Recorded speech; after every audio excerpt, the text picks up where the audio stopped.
Buonasera a tutti, benvenuti. Sempre un piacere rivedervi così tanti in presenza. Questa sera assisteremo al secondo spettacolo con Carlo e Giorgio, che poi è uno spettacolo per modo di dire, sia per il contenitore che per il contenuto.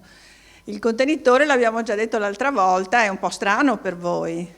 Quando è che avete recitato in un posto di questo, con queste pitture, con questi quadri? Mai. Mai, Bene. assolutamente. Anzi, ne approfittiamo subito per ringraziare l'Ateneo che ci ha ospitati. Grazie, un applauso. Grazie. Soprattutto grazie per il coraggio. O l'incoscienza. No, abbiamo coraggio e incoscienza ben riposti, la cultura è varia. E, dicevo, per il contenitore e anche per il contenuto, perché non sarà un vero e proprio spettacolo, ma sarà una ciaccola, una chiacchiera che il nostro grande Paolo Puppa farà con i nostri... Grazie Paolo. Introducendo da par suo, con la sua cultura, le sue competenze, queste figure veneziane nelle quali noi a volte ci riconosciamo e a volte vorremmo francamente non riconoscerci per niente, però dovremmo farlo. E come ho detto l'altra volta, festeggiamo i 25 anni di matrimonio? Unione sì. di fatto? Sì, fatto, anche se ormai, come abbiamo già detto, sono già diventati 26, se non, Ma il Covid? se non quasi 27. No, ma l'anno del Covid non c'entra, è stato lo abolito, so, quindi lo sono so. 25. Allora, nozze d'argento. Nozze d'argento, l'Ateneo festeggia volentieri le nozze d'argento, festeggerà anche le nozze d'oro, ammesso che siate in grado ancora di recitare. Buona serata a tutti. Grazie.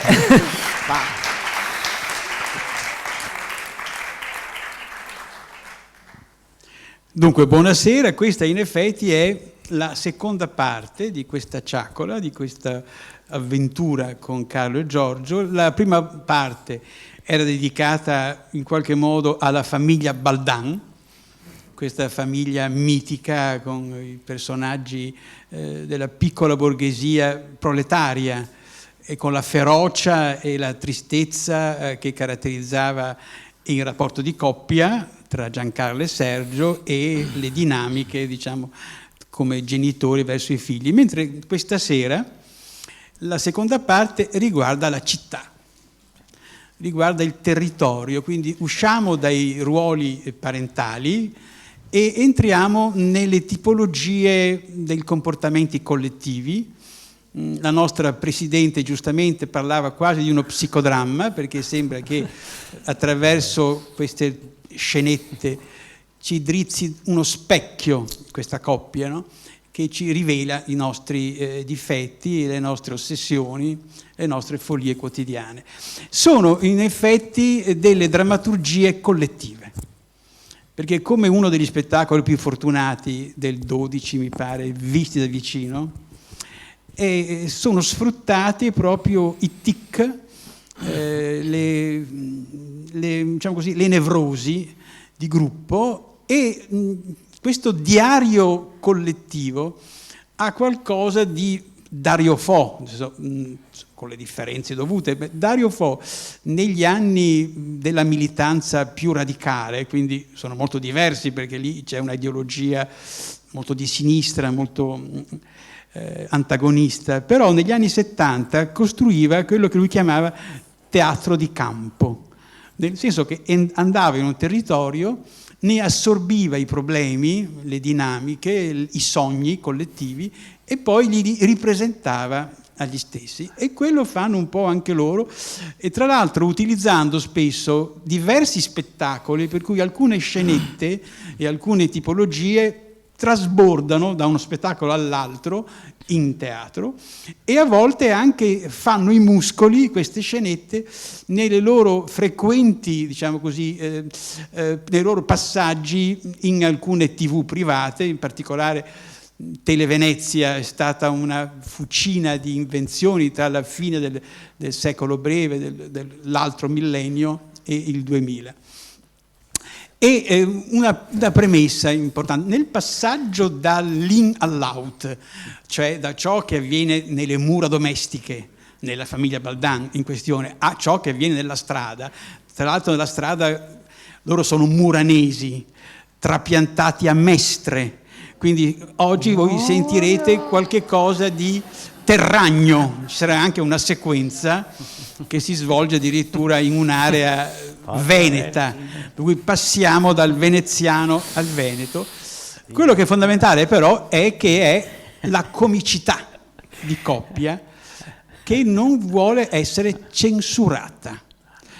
Apro una piccola parentesi, un aneddoto. Sulla volta scorsa una mia amica, collega universitaria, mi ha detto, entusiasta di questa esperienza della prima parte, però è rimasta un po' scossa nell'ultima sequenza, non so se voi c'eravate, quando Carlo e Giorgio hanno fatto in forma di rap Le Massere di Goldoni, un autore con cui si frequentano moltissimo, quell'episodio di due vecchi che esaltano ognuno la propria badante, diremmo oggi, e lo fanno proprio con un ritmo da rap, e tra l'altro in modo molto fedele al testo goldoniano, che è un testo scritto in versi, cioè venivano recitate nel 1755 col verso martelliano, quindi c'erano delle cadenze, ma veniva accentuato ad esempio il Parkinson e il tremasso, cioè l'agonia del corpo. Sono particolarmente portati a fare i vecchi, ed è tra l'altro, dicevo, una tendenza del teatro veneziano, che è un teatro specializzato nella vecchiaia. I grandi interpreti, io ho dedicato un anno della mia vita a scrivere un libro su Baseggio, che molti di voi ricorderanno, Cesco Baseggio, e Cesco ha debuttato a 15 anni nel Conte di un testo goldoniano che era un settantenne, e lui aveva 15 anni. E Goldoni, quando fa la riforma, togliendo le maschere agli attori che improvvisavano con la maschera, scopre quasi con sorpresa che i grandi pantaloni, Darbes per esempio, o Golinelli, non avevano neanche 30 anni. Ecco perché una delle ragioni per cui gli attori mascherati settecenteschi rifiutavano la riforma, perché dovevano togliersi la maschera e diventava meno plausibile tutte quelle gesticolazioni senili in un giovane attore, no? Allora dicevo, nel 70, proprio Dario Fo, anzi nel 90, quindi 30 anni fa, scrive un testo che è dialogo provocatorio, un testo teorico, sul comico e sul tragico, sulla ragione e sulla follia, in cui dice che il comico deve poter ridere su tutto, anche su Dio, senza nessuna limitazione, e in questo sia Dario sia loro c'è qualcosa di profondamente ebraico. Dico questo perché ieri se ne parlava, cosa molto rapida per non annoiarvi. Ciò che distingue in fondo la religione cristiana da quella ebraica, per quanto riguarda la scena primaria, la prima scena con cui si apre in fondo la cultura religiosa, il mistero dell'annunciazione. Quando viene comunicato alla Madonna che diventerà madre di chi poi dovrà morire, Maria, è tutta una scena sublime, misteriosa e tragica. È una scena seria.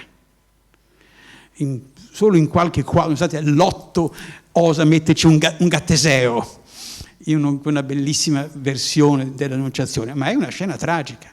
La scena corrispondente ebraica, del mondo ebraico che pure ha un Dio tremendo che non si mostra mai, che è invisibile nel Vecchio Testamento, mentre il nostro si è incarnato, così ha vinto la guerra, perché incarnatosi ha avuto più followers, diremo oggi, che invece quando comunicano a Sara, che è in una menopausa avanzatissima, che il consorte Abramo, che è più di là che di qua, la feconderà, dice: ma come? Non è possibile, Signore, ma hai visto com'è Abramo? Hai visto me? E il Signore si incavola, dice: il Signore può fare questo e altro. E da lì nasce Isacco, che nell'etimologia ebraica, i miei amici, colleghi di ebraistica Ca' Foscari dicevano che è colui che ride di e con Dio. Quindi questa capacità di ridere di tutto, di non fermarsi neanche alle cose più atroci, ha questa funzione terapeutica perché abbassa la pressione. Quindi oggi voi vedrete... Paolo, scusami un secondo, no, ieri accennava al dialogo che abbiamo fatto ieri, no, questa conversazione, e ieri chiudavamo questa parentesi, no, su Sara e Abramo e l'annunciazione dicendo, ma in effetti Sara, cioè la nostra Giancarla sarebbe una Sara straordinaria. Certo. E allora adesso qui abbiamo l'angelo che arriva e annuncia Dio stesso che annuncia e dice Giancarla, tu partorirai, sarai madre di un popolo. Maria Santa, sto qua. Ma se sono in menopausa da 20 anni, Maria Santa, ma ti la bevuto, amore. Ecco, allora, adesso cominciamo proprio con le scenette. Rigenererò tuo marito. Un miracolo. È un Viagra testamentario. E neanche se ti avvolgi col cerotto dell'amore. Esatto, giochi in faccia come Tutankhamen. Vabbè, no. Allora, la prima scenetta, diciamo, riguarda anche questa un'esperienza che per i veneziani implica molto disagio, a volte grandi incavolature, che sono i trasporti pubblici. Il tema dell'ACTV, che naturalmente viene utilizzata da una parte per l'emersione linguistica, perché chissà perché, diciamo, l'accento, l'intonazione, loro sono muranesi, è in qualche modo spostata nell'asse Pellestrina-Chioggia, cioè una cadenza, e qui emergono subito i tic linguistici, perché loro sono particolarmente goldoniani anche in questo. Anche Goldoni, pensate appunto ai Rusteghi, ha tutta una serie di equivalenze tra personaggio e tic nervoso linguistico, no? Venimo a dire il merito, figurarsi, e qui ci sarà una serie di battute appunto che mostrano questi mantra dove ognuno di loro si caratterizza. Quindi abbiamo a che fare con il capitano, con un pontoniere e con tutta una serie di situazioni di disagio, di ferocia, di ostilità. Ne facciamo solo un piccolo esempio, ma ricordiamoci che su questo tema Giacinto Gallina, che è stato in qualche modo l'erede tardo Ottocento di Goldoni, costruisce molte delle sue commedie sull'esaltazione della gondola contro l'invenzione del vaporetto, che sembrava la profanazione del moderno in una città che doveva soltanto limitarsi a conservare se stessa, no? E loro qui faranno un innesto di questa scenetta sulla matrice goldoniana delle baruffe chiozzotte. A voi Carlo e Giorgio.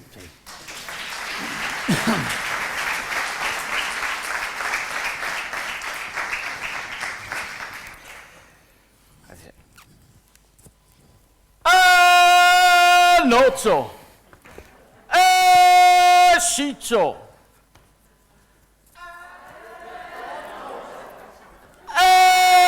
Sciccio, un momento, il tempo di caricare il cane in ambulanza e ripartiamo subito, E lei, signora, ma di che cosa si lagna? Ma dovevo forse farla io, la respirazione? Signora, già in pensiero, prego.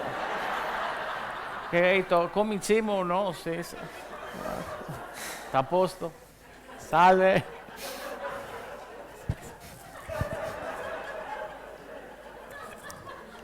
Andiamo avanti? Gli altri siamo tranquilli, però.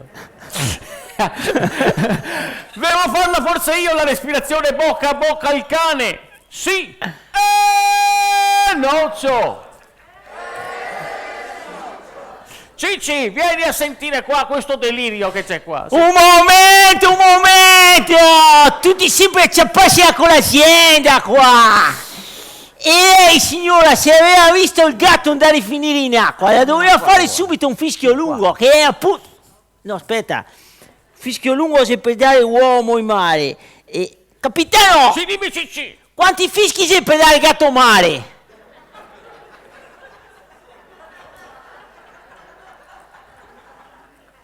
Intanto gatto mare tirati. Non si mette anche io, capitano, ho detto gatto mare. Ancora. Nozzo. Buon stamattina è un delirio qua a bordo del vaporetto. E ti cinciunciana, sto finito di sigare. Stai zitto un momento che non si capisce niente. Ma che lingua parli tu? Eo. E ti?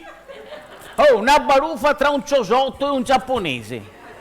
E il muto che dice al sordo che il cieco lo raspia. E non stai a preoccuparsi, capitano, che adesso metteremo tutto per iscritto. Sì, metteremo. E voglio proprio vedere come va a finire sta storia quando che sarà tutto verbalizzato. Verbalizzato. Nozzo. Allora siamo pronti, capitano? Sentiamo un po' questo verbale. Adesso, e lo scrive. Sì. E mica dite tutto di getto. Oh. Ho detto, e lo scrive. Sì. E mica dite tutto di getto. Ah. Insomma, tutto si è svolto nell'arco di tempo che sta tra le 10 meno 10, le 10 e le 10 e 10. Ero appena andato giù in cabina a dire a un signore che aveva appena montato con un can che aveva da mettere a museruola, perché a fermata prima aveva montato una signora con un gatto, onde evitare che sbaruffesse. Insomma, giù in cabina che faco, ehi signore, il cane ha da mettere a museruola. A me guarda e mi fa, la museruola non la ho.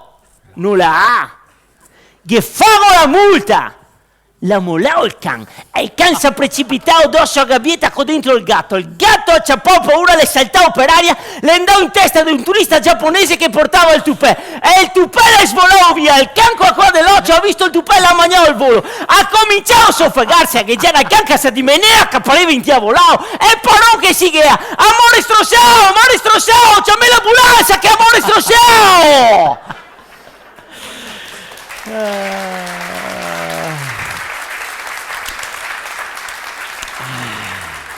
Insomma, capitano, è andata così e altro non so. Sì.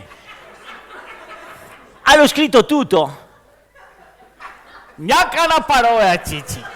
ma neanche se ripeto tutto un po' più piano. Ma neanche se ti fa un corso di lingue, Cicci. Capitano, lo so, mi ha detto che ho ancora un leggero accento chioggiotto.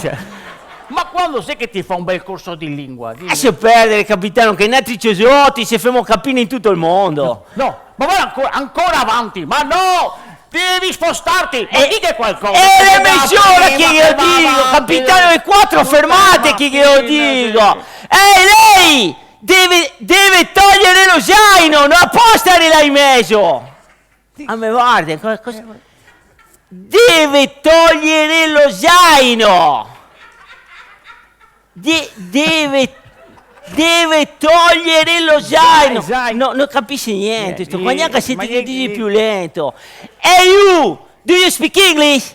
Yes. Allora deve togliere lo zaino. Eccola.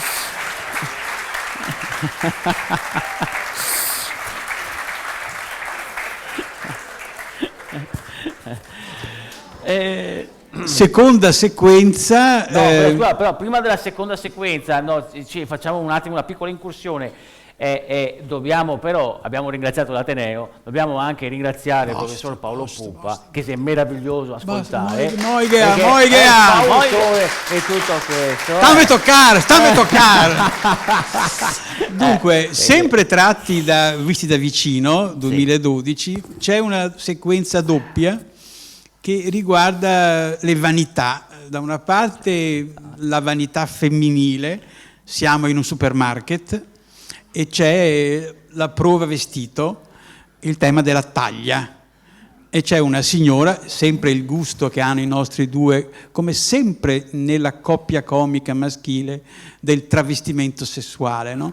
Che c'è una signora che mostra una certa riluttanza ad accettare la propria identità, non solo anagrafica ma anche di peso, e quindi mette in difficoltà, diciamo, il personale che dovrà farle accettare questa diversa taglia. Da qui poi si passa, come continuità didattica, alla cassa, davanti alla cassiera, e qui si mostra una tipica tendenza italiana, che è l'insofferenza a stare nella coda, che ci distingue molto, per esempio, dagli inglesi, che invece hanno il culto del rispettare le code. Quindi adesso vediamo questa vanità doppia dei nostri. Dunque, siamo stati in un negozio di abbigliamento femminile. Nel corso della mattinata saranno entrate una trentina di donne. Ecco, di queste 30 donne, diciamo che almeno 25 C'era donne, diciamo, robustine. No, ecco. Buongiorno. Buongiorno, prego. Senta, volevo provare quel paio di jeans che sono in vetrina. Certo, ecco qua un'altra. Che taglia? 38. Sì, una volta. Come dice, scusi? No, dico, è sicura? Certo. Sì, un attimo. Ecco qui, vado pure in camerino. Sì, grazie. In bocca al lupo. Eh sì, perché in camerino comincia la battaglia. Perché questa comincia a tirare. E comincia a spingere. E si piega in due. E comincia a suare. Sì, perché poi i camerini si stretti. Non sei come a casa vostra che vedi stire sul letto per serrarvi l'ultimo bottone. 1, 2, 3. Tac! Signora, come vanno?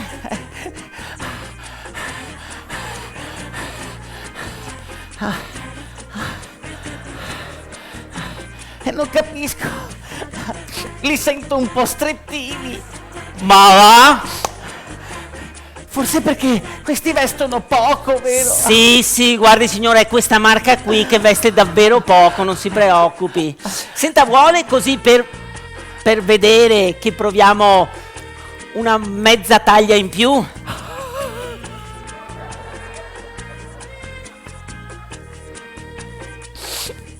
Dice.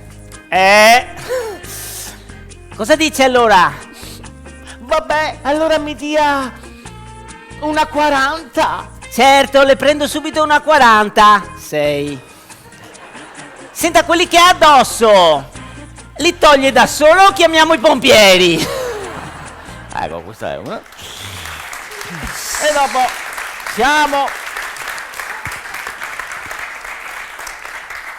siamo stati anche in un supermercato, no? E che ne saria da dire de robe sul supermercato, ma una su tutte. Ma che razza di lavoro stressante fa ste povere fantuine dei cassiere? Sì, perché noi altri Vero, imbottigliai in cassa. Ecco, ci sono, ecco, sei una cassiera, tu, vero?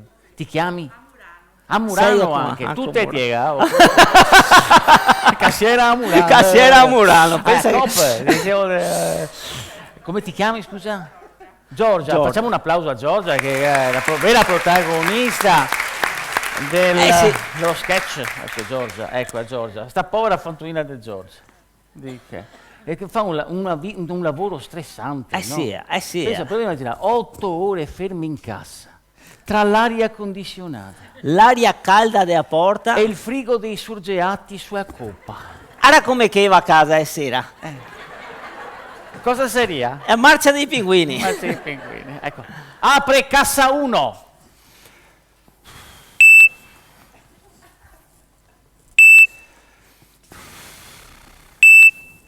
Signora, ha la nostra carta fedeltà? No? Le converrebbe, sa. Ma cosa ti interessa? Ti sei a carta fedeltà? Ah, sa che paga e vada fuori, no? Paga con i buoni pasto? No. I buoni pasto no, femo notte. Allora sono 1, sono tutti attaccati, 2, 3, 4 e 5. Mancherebbero ancora 2,83 euro. Allora, i metto mi, basta che vada via. Attenzione, apre cassa 2.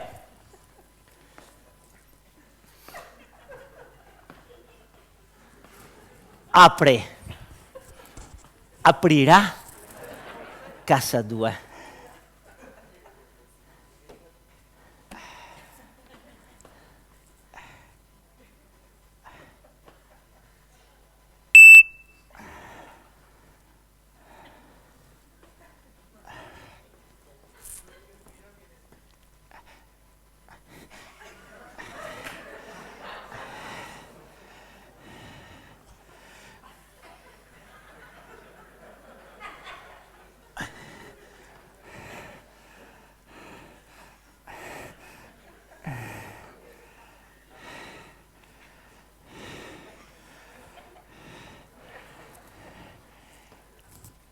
Signora, però è frutta che aveva da pesarla prima. Va bene, dai, vado a pesare a me. Ma te sei disgraziata! Allora che è un lavoro che ti segna questo, eh. Cioè, io una sera sono anche uscito a cena con una cassiera del supermercato, Ciao. Sai, sono contento che finalmente siamo usciti insieme. Anche perché finora le uniche parole che ero riuscito a dirti erano: mi dai una borsetta? Ti basta una borsa sola? No, non adesso. Ma queste cose sono tutte tue? Perché non vedo il cartello cliente successivo? Che simpatica. Senti, mi passeresti l'olio per piacere? Certo.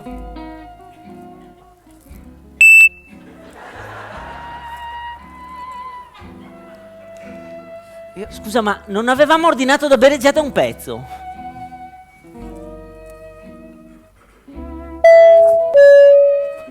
Un cameriere con acqua e vino è desiderato al tavolo 5 da Pamela, grazie.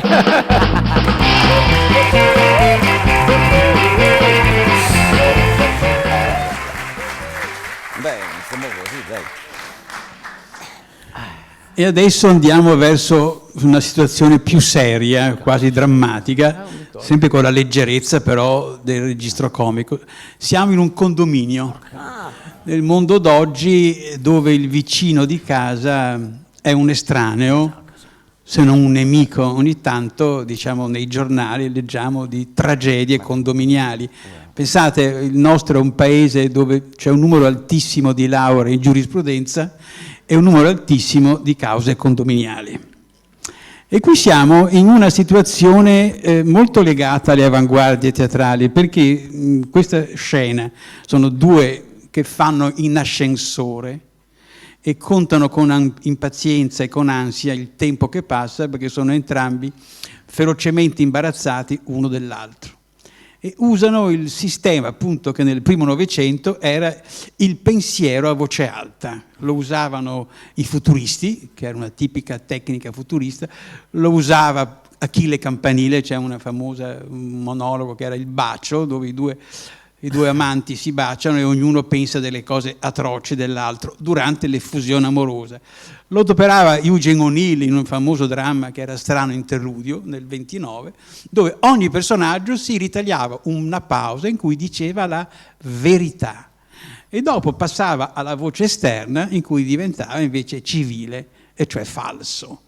Ecco quindi a voi questa situazione, i due vicini a cui capita purtroppo la tragedia di andare insieme in ascensore.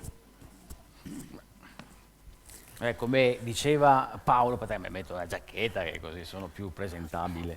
Una delle grandi invenzioni è stata l'ascensore, perché senza l'ascensore non avremmo i grattacieli, per esempio. Ecco, è come già anticipava Paolo, i nostri favolosi condomini, no? Anche qualcuno subito che avrebbe detto, non c'era meglio. Avevi problemi con i condomini? No, deve essere gli unici, no? Pensate anche solo a quei pochi momenti in cui li incontriamo in ascensore, no? Un po' di imbarazzo, certo, no? Ma in fondo non si è sempre così gentili. Salve, buonasera. Salve.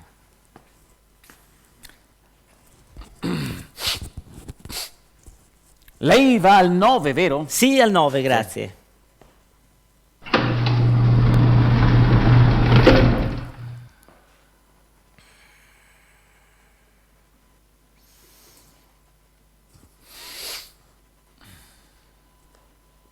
Beh, di parlare non se ne parla, E allora cosa si fa? Il sorrisetto di circostanza. Lo sguardo basso. L'occhiata all'orologio, poi al cellulare. Un sospiro.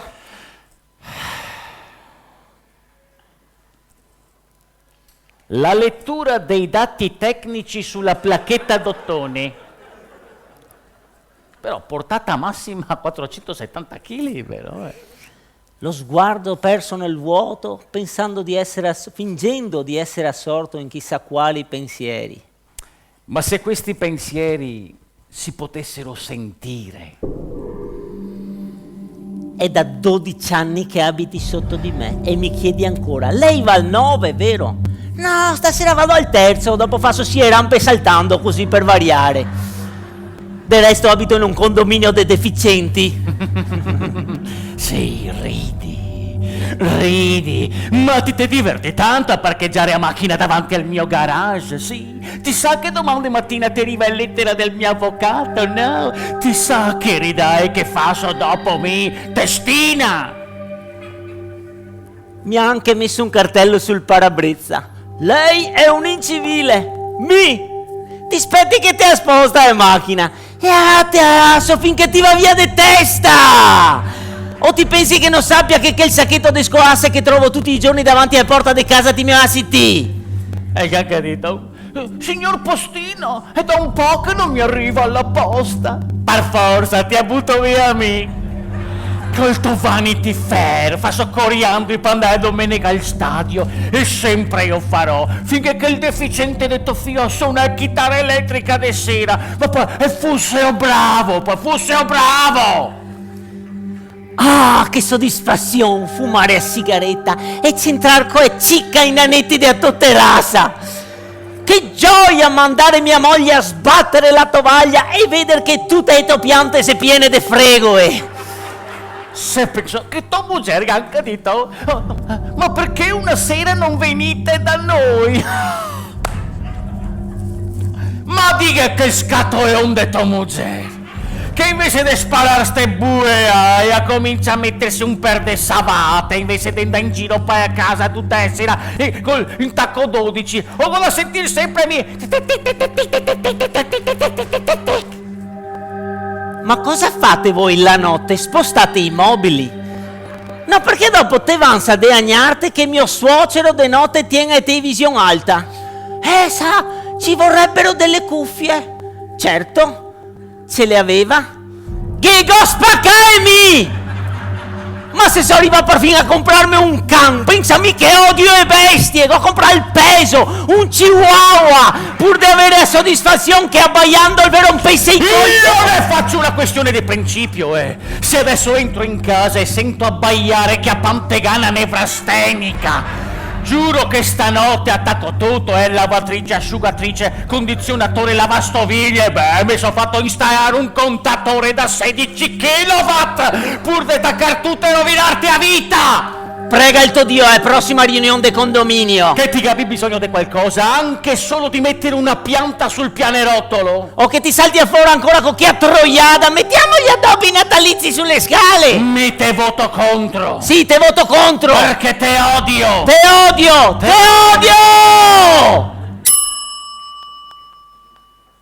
Siamo arrivati? Siamo arrivati, sì. Bene. Senta, siamo arrivati, ma mi raccomando, mi saluti tanto la sua signora. Anche lei mi saluti tanto la sua, buona serata.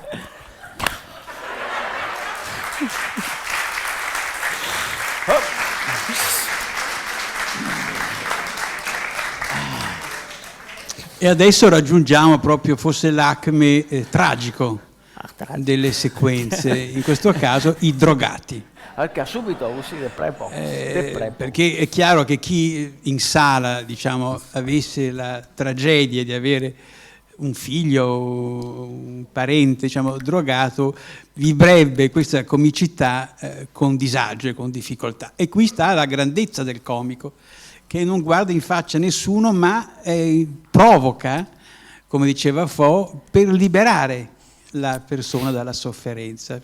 Una terapia omeopatica, come si dice in medicina. E qui sono due grandi personaggi, che se voi seguite ogni tanto Antenna 3 da lunedì a venerdì verso le 8 di sera, 8:10, ogni tanto compaiono questi personaggi, sono Fabietto Candiani e Dennis Marangon. Sono due invenzioni E notate, per esempio, il tremasso delle membra che gli fa assomigliare da una parte alla figura del vecchio.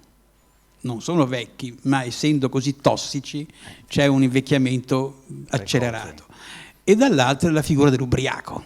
E qui c'è tutta una tradizione veneta.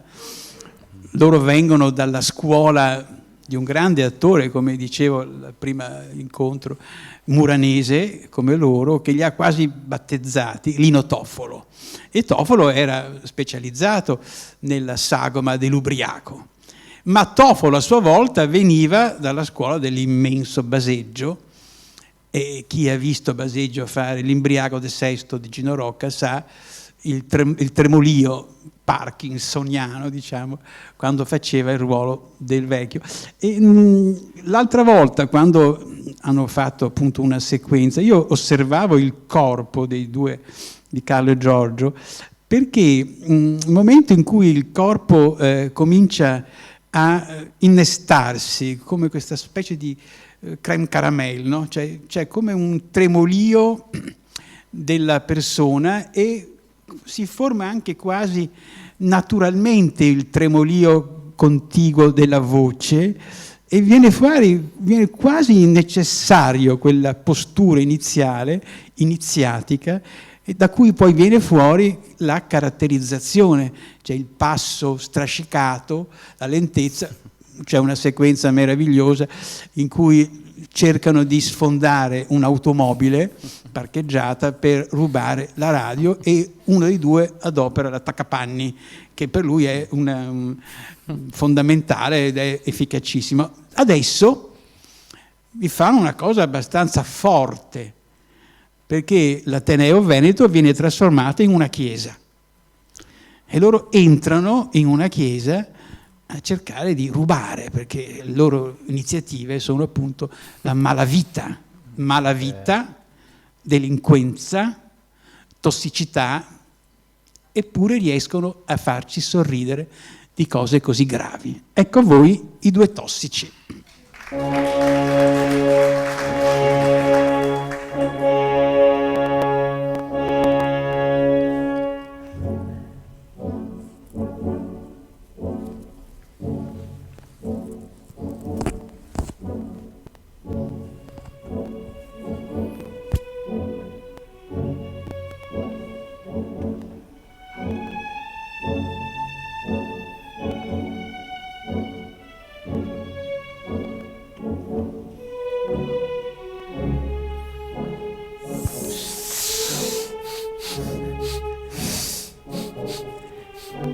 Che buon sto profumo d'incenso! Dovrissimo venire più spesso a queste cerimonie, eh? Ma secondo te questo è il Libano o Marocco? Vaticano. Ah sì? E in che percentuale c'è? 8 per 1000, no? Ah, ecco dove si chi va a finire, no?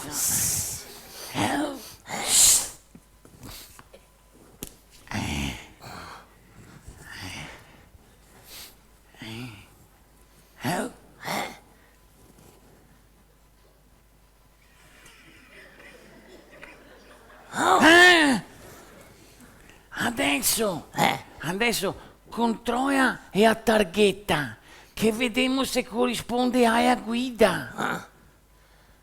Vergine col putto in trono, santi e angeli musicanti. Di Giovanni Bellini. Sì. Allora se questo corrisponde. No, sto qua è il quadro che andiamo a portare via. Passimi il siegasso che tagliamo. Bisogna aspettare che accesa sia voda. Ma te l'avevo detto, bisognava controllare l'orario delle messe, no? Ciao. Oh, ma sto Bellini qua, sei stesso dell'aperitivo?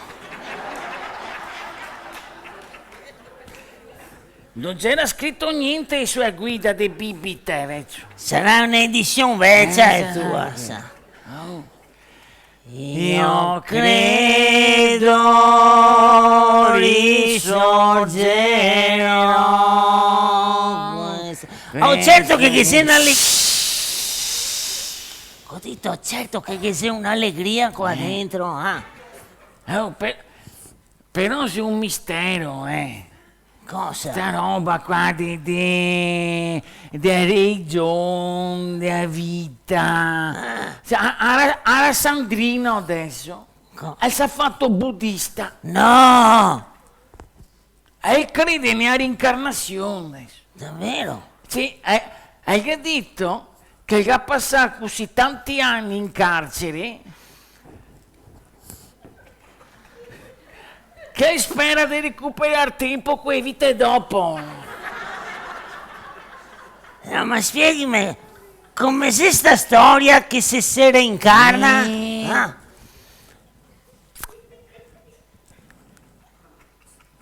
Ti ga è il tuo karma. Mi? Ah, che non ti mega mica da niente, sappi. È il tuo karma, l'anima. Ah! E il tuo karma si reincarna. A Parma. Si reincarna a seconda di quello che ti ha fatto nelle vite precedenti. Ah, sì? Oh, Fabietto, ma cosa abbiamo combinato gli altri nelle vite precedenti? Pur se andassi per valle oscura. Oh, non finisce altro qua però. Non avrò... Signora, ma chi sei morto? Ah, un avvocato. Oh, sei morto un avvocato. Ma chi se ne frega? Piuttosto, guarda che ha la borsetta aperta. Porti via il portafoglio. Dai, muoviti. Ma è che ha sofferto tanto, sì. Mi dispiace, che ha sofferto tanto. Ma cosa ti interessa a te che neanche non ti conoscevi? Ma lei è una parente. Zia. Guarda che adesso il prete finisce la messa, muoviti. Si occupava di arte, era un appassionato d'arte, ho capito. C'era socio dell'Ateneo Veneto, c'era. E teneva a casa un sacco di opere d'arte. Ho capito. Come fa a perdere il tratto? Adesso che tiro una tonfa in testa e non cai a vecchia, ti vuol muoversi! Ma mora! E adesso a casa non c'è nessuno. Ma neanche la signora delle pulizie. Guardi me, ma ti sei difficile. Muoviti! Adesso a casa dell'avvocato non c'è nessuno. No.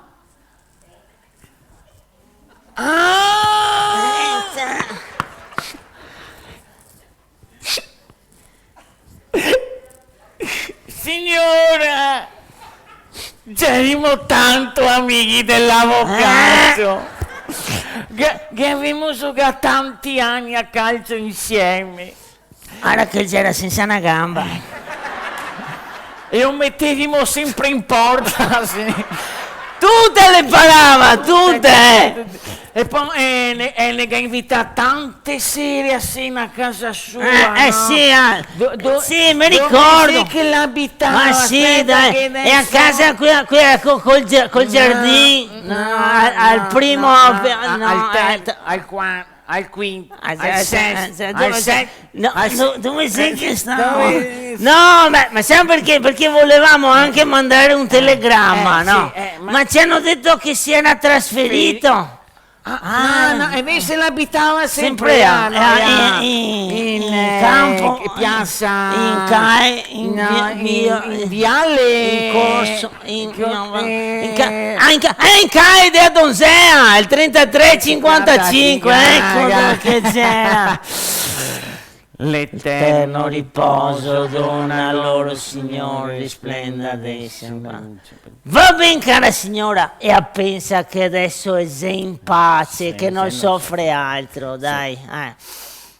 E va in cimitero, signora. E sta attenta, che ha la borsetta aperta.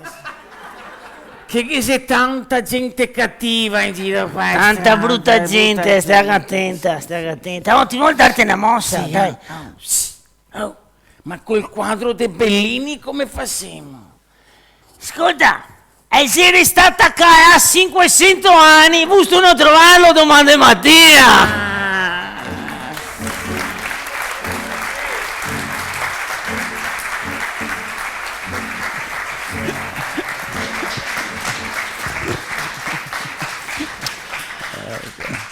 Penultima sequenza, e poi ci sarà la canzone finale, che ci sposta appunto nella terraferma e troviamo qui due nuovi personaggi della famiglia Leamaro con Evaristo e Peppino. Certo. E anche qui siamo proprio immersi non più nel modello Goldoni, ma risaliamo indietro di 2 secoli e mezzo nel modello ruzzantino, perché voi sentirete una ricerca linguistica in cui i suoni tronchi del veneziano, diciamo il veneziano chioggiotto, che deve la lingua lottare con il vento, no? Che si mangia le sillabe atone. Nella terraferma invece la lingua e i suoni si appesantiscono. Pensate, certi cognomi, Corner, Vaccher, quando si trasferiscono nella terraferma diventano Cornaro, Vaccaro, cioè la lingua pavana di questo immenso Shakespeare del Cinquecento, che era il nostro Ruzzante.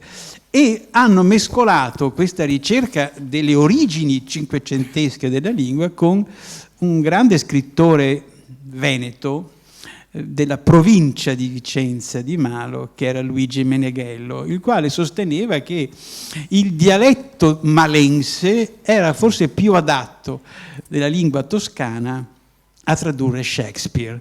E di nuovo rispunta Baseggio, che hanno questo baseggio nelle radici, perché il baseggio nel 49, pensate, dopo che per diversi anni Ruzzante era stato cancellato dai repertori, porta in scena nel campo del conservatorio il Bilora.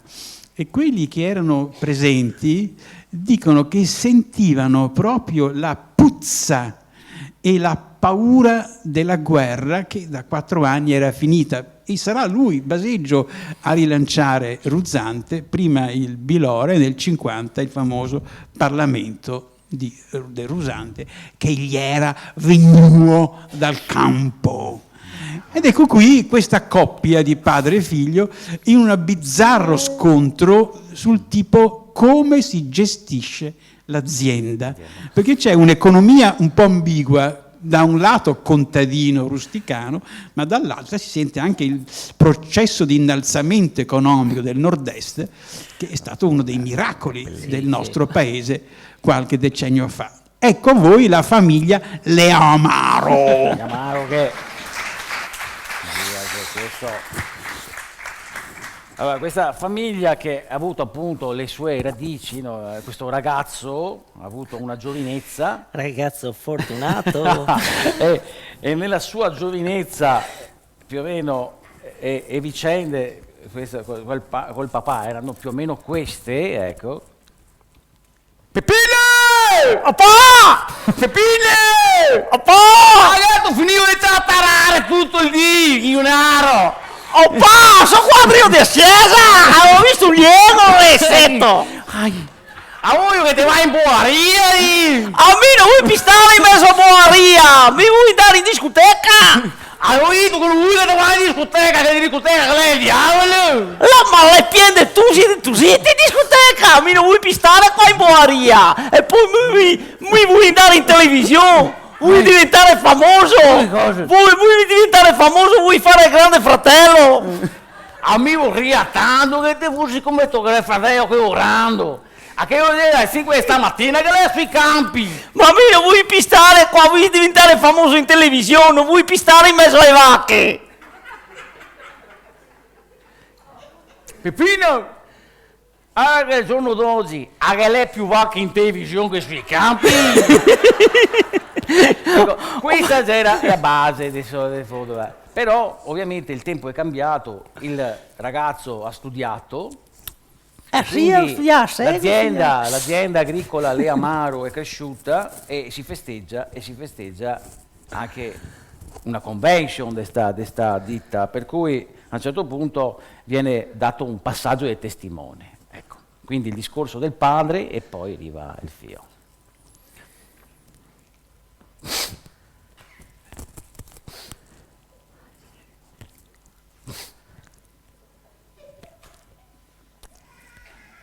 A tutto passa di. A solo la terra resta di. E mia terra ho lavorato per 50 anni, a me ero tanto ignorante, a me non ho studiato, ma grazie a spirito di sacrificio, senso pratico e tante privazioni, ho messo su un'azienda agricola che è un impero. Oggi questo impero lo lascio a mio figlio. A posto sì. A lui che l'ha studiato e è diventato un fior di manager dalle grandi idee. Ave presentato il dottor manager Peppino Lea Amaro. Thank you. How are you, pa? Thank you.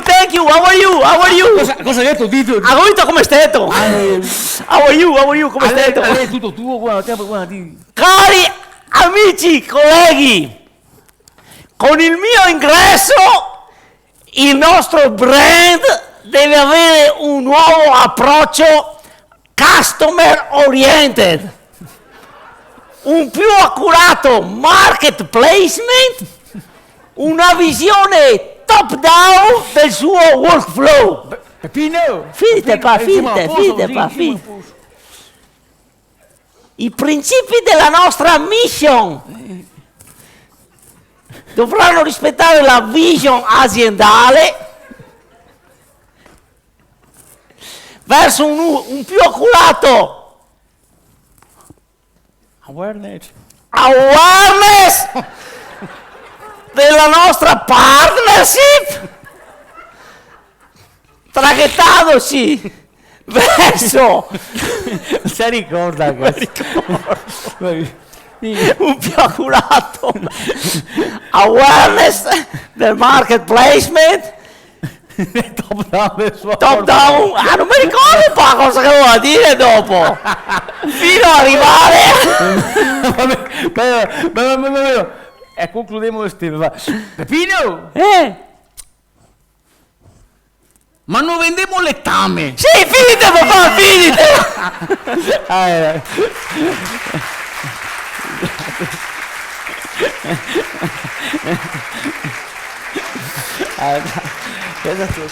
adesso mi sono ricordato,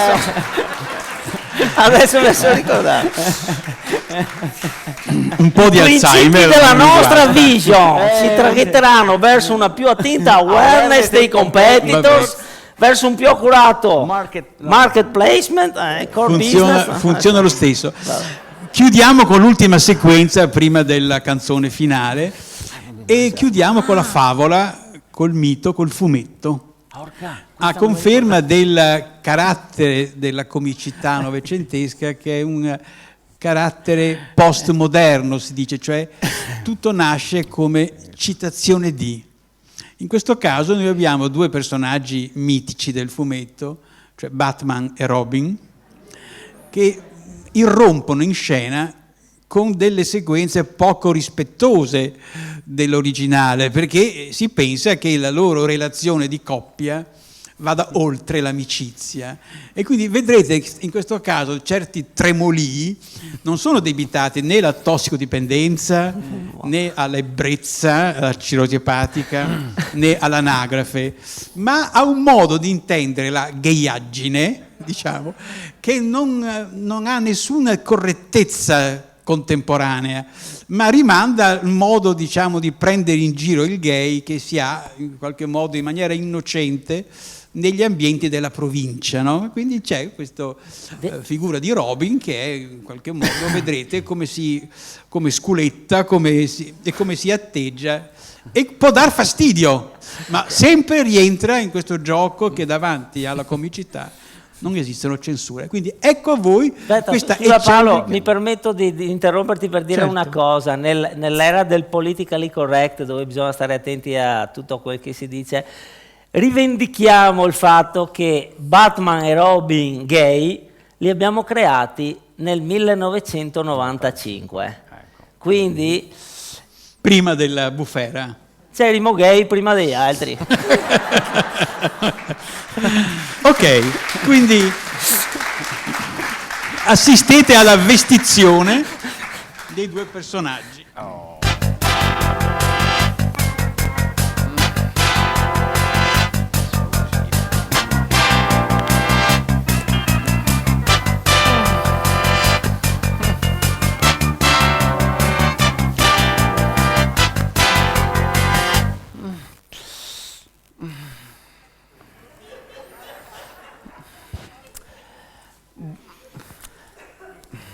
Buonasera signor giudice. Buonasera anche da parte mia. Signor giudice, mi sono deciso a venire qui oggi davanti alla sua presenza per chiedere la separazione dal qui presente signor Batman per abbandono del tetto coniugale.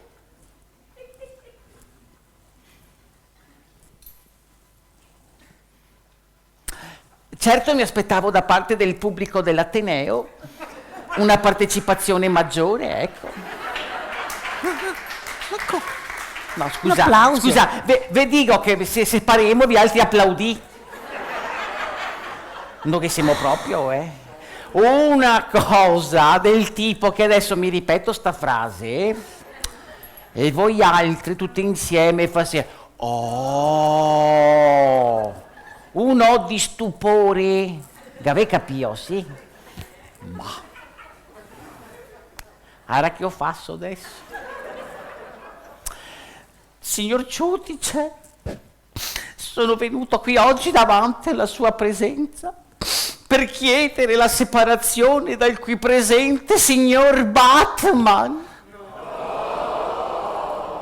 Non ave capito niente. No, va dopo abbandono del tetto coniugale.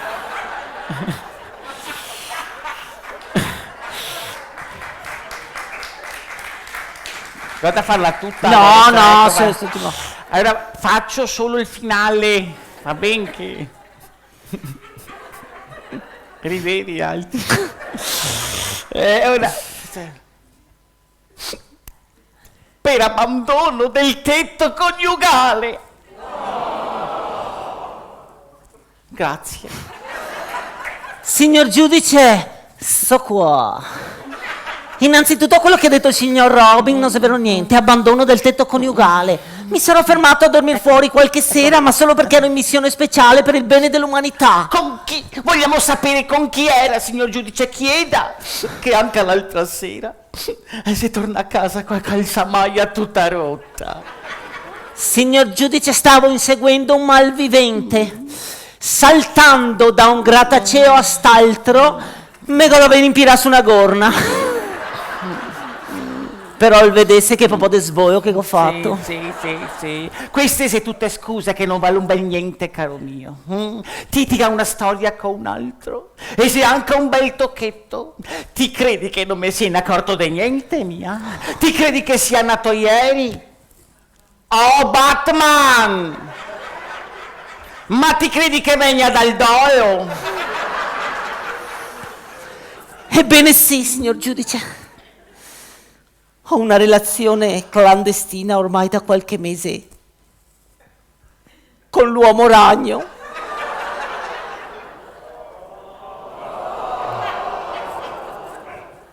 Grazie ancora. Cioè, mi non ho parole. Allora, ti ammetti questa tua relazione finalmente? Ti ammetti di avere una storia con lui? Ciò mi non capivo. Mi pareva di essere semo. Ogni sera tornava a casa col mantello pieno di scarpie. Ebbene sì, ma la colpa è sua e della sua pazza gelosia che non gli permette di ragionare. È colpa della mia pazza gelosia, sì. No, beh, scusi, signor giudice, ma perché ogni volta che dobbiamo fare qualcosa insieme, ecco, io sparisse, quindi è una gelosia giustificata. Come l'altro giorno dovevamo fare la babysitter insieme, che pezzo. Dovevamo fare la babysitter insieme ai 7 nani. E io se spario. E mi sono rancurai tutto il pomeriggio, quei 7 nani, arachise pesanti,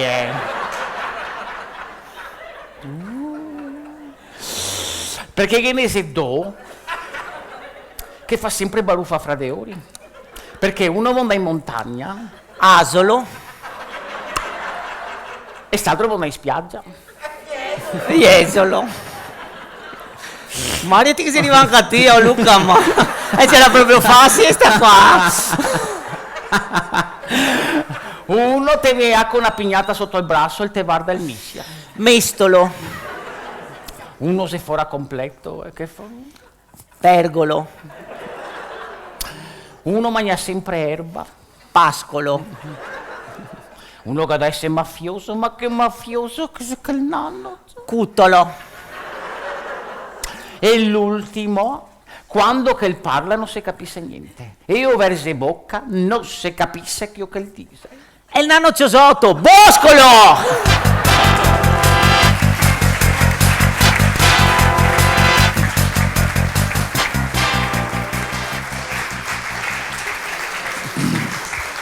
Questo è il maglietta.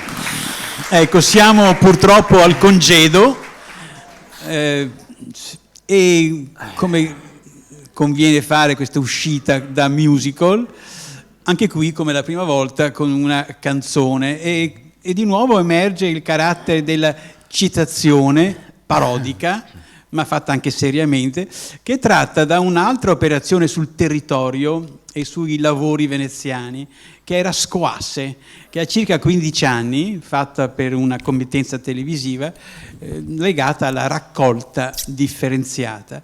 E in questo caso c'è questa canzone che ricalca lo schema da una celebre canzone di Angelo Branduardi, Fiera dell'Est, che quindi viene cantata e ricalcata su quello schema. Quindi chiudiamo questa serata, e purtroppo ci sono solo 2 serate, ma io li farei una terza, se fosse possibile, con Carlo e Giorgio che ci salutano e li ringraziamo. Allora.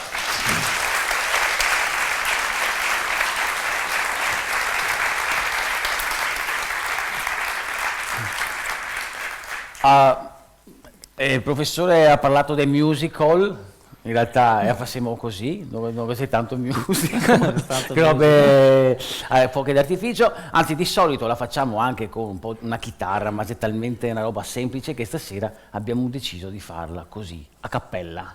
Cappella. Abbiamo fatto tante dei cappelli in questi anni. E quindi... Bene, questa canzone che, come si diceva, è ispirata un po' alla Fiera dell'Est, richiede però anche un po' la vostra collaborazione, il vostro aiuto. Esatto. Cioè, sì, racconta la storia di cosa succede quando si lascia un sacchetto di Squasse nel posto e nel giorno sbagliato. Allora, voi dovreste cantare insieme a noi il ritornello. Che è molto semplice. Ok, se ve la sentite, insomma... Fa così, facciamo una prova e vi facciamo ascoltare. Allora, la domenica mattina il signor Rossi di Venezia un sacchetto in fondamenta buttò. Facile, no? Non è difficile, no? No. Gente che si alza adesso. Che avevo detto che non avevamo da venire a vedere sta guarda, roba, che ne c'è chiamava ingroppata sempre gli adesso. che fregata che abbiamo zappato. Adesso cominciamo, ok? Un sacchetto in fondamenta buttò. Va bene. Ok, vai. Arriva un gatto Che in prima de mammo è subito una pissadina. che quei dei gatti fa sempre un buon odore E poi rompe il sacchetto. e mangia i resti del pesce, Che il cretino del signor Rossiga mangiava la sera prima. ma non aveva voglia di tenersi in casa, Perché il pesce spussava. così in fondamenta Lo butta la domenica mattina il signor Rossi di Venezia un sacchetto in fondamenta butto. Arriva una pantegana che manda via il gatto. Perché a Venezia il panteganese è più grande dei gatti. Poi magna e scoasse. E rompe il sacchetto. E magna un fiato e scoasse. E diventa ancora più grande. Visto che non basta i 7 pantegane a testa che già avevamo. Grazie a quel sacchetto.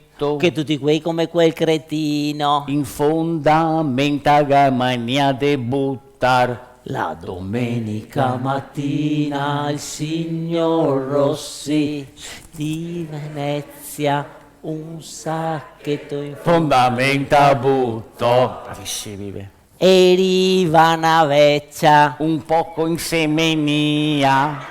che vede a Pantegana E acciappa paura. e a fa percorrere via E a se coppa sue scoasse. e a se spacca un femore. E a porta d'urgenza in ospedale. Ma dito tra noi altri a vecchia in semenia. E a poteva stare a casa. Invece di andare fuori a correre sue scoasse. Che il cretino in fondamenta butto. La domenica mattina il signor Rossi di Venezia un sacchetto in fondamenta butto.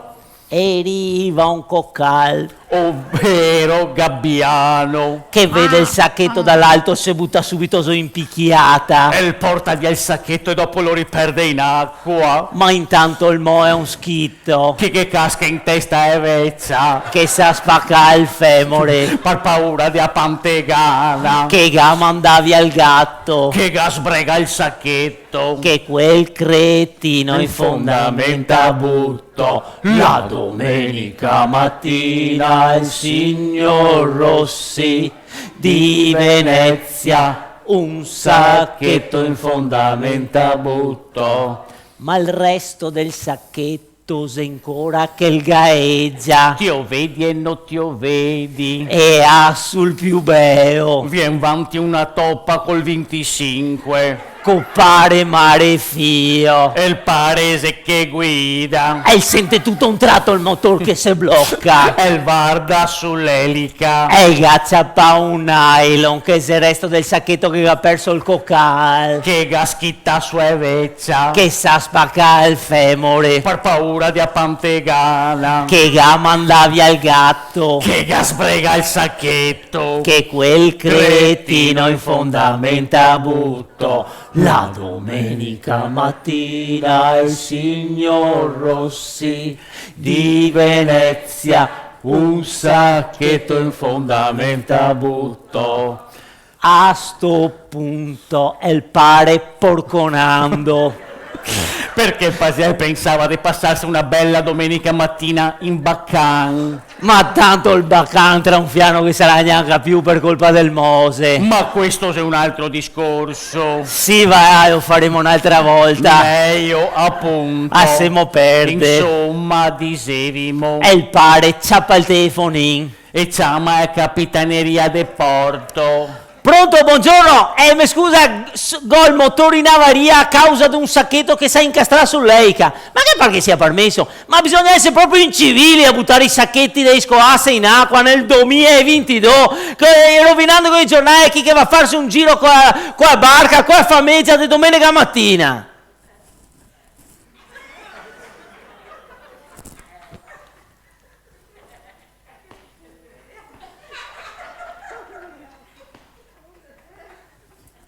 E guardi, c'è ragione. Veniamo subito, mi dica il suo nome.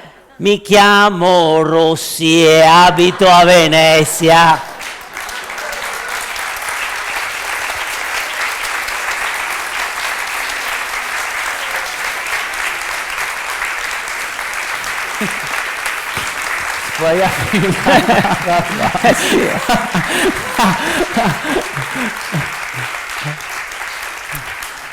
si potrebbe finire Si che qua, potrebbe magari finire un così. un codino che dice ah ora te sta ben, brutto cretino. Così ti impari a mettere fuori i sacchetti di scoasse nei giorni non consentiti, Dopo che ti chiama neanche a pesse permettendo che al gatto di sbregare il e sacchetto, ti fai anche una pisciatina. che dopo arriva una vecchia che si coppa sui scoasse. Che dopo a casca a partire si spacca il femore che porta d'urgenza in ospedale con anche un schitto in testa. E ti ha fatto morire anche un ciego che passando di assa che mangiava un tocco il sacchetto se la soffregava, ma questa è un'altra storia, siamo persi. Per cui se ti fa così vuol dire che a te non ti interessa niente degli altri e neanche a tua città.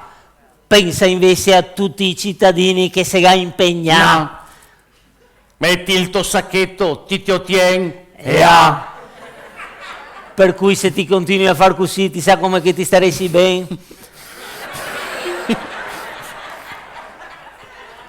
All'Ateneo Veneto.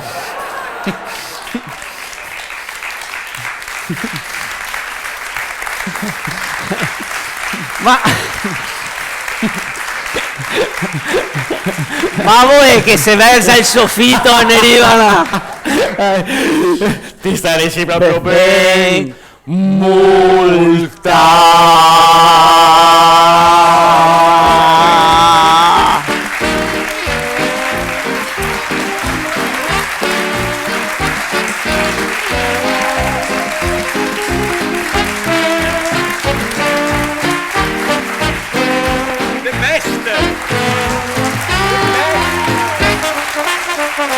Il professor Pupa! Vieni avanti! Prof, vieni avanti! Vieni avanti! Un grazie al professore che ha avuto... Moiga, vieni qua, vieni qua. Un grazie al professore che ha avuto il coraggio, forse l'incoscienza, di portare Carlo e Giorgio all'Ateneo Veneto. Non solo. Si sono bene accasati, però.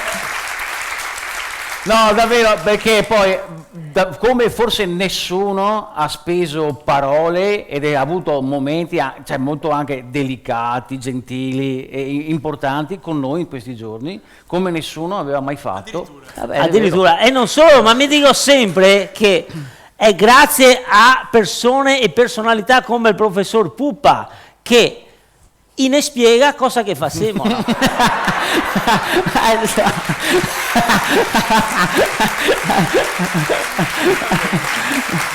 Quindi ringraziamo ancora. E grazie anche al Presidente, grazie. Ringraziamo il Presidente Grazie. Paolo e ringraziamo voi che siete venuti. Grazie a tutti, buonanotte, a presto speriamo a teatro, grazie. Grazie ancora.